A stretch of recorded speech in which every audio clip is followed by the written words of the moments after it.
to je taj live. Samo da vam kažem, evo nas u Osijeku, Slavonija, odnosno Osijek nije grad samo, da kažemo, vina, pršute, sira i tako dalje, već i grad jednog od možda najjačih brendova, to je parfema od mog velikog prijatelja Dalibora, koji će se sada pojaviti u kadru, kao što i sami znate iz opšte kulture.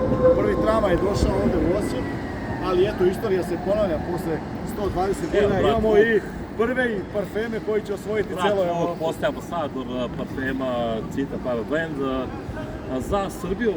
Ako budemo ušli Srbiju, znači Slovenija i Hrvatska. Znači, eto, za te bivše zemlje, čak i pošto sam ja poreklom Crnogorac, možete uvijek tako je, to ćete ubaciti. Ne, zaista su parfemi prelepi. Mislim, vi znate svi da sam ja čovjek cijel život kompleksaš i da sve nosim original. Tako svi koji me pratite zadnjih 20 godina, međutim, parfemi su zaista prelepi. I sada ćemo da pitamo ovoj devojke da li mi vidite devojke, šta vam mislite o ovom parfemu? Ništa. Nikad čuli, evo vidite, ali čuće naravno, jednog dana će da plaču i tako dalje, jer nisu čule ovaj parfem, jer ceo život će da koriste ovaj neki oznojaž, možda su devojčice mnogo siromašne i tako dalje.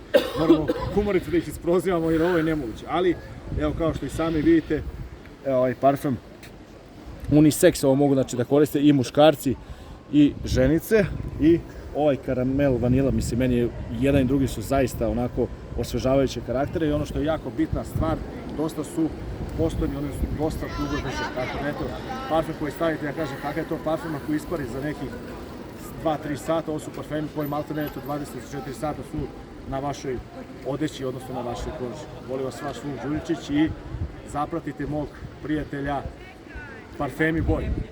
Parfem Boj, moj brat Dalibor, koji će eto ujedno biti i moj generalni sponsor za sva moja putovanja narednih 350 godina do 400 godina.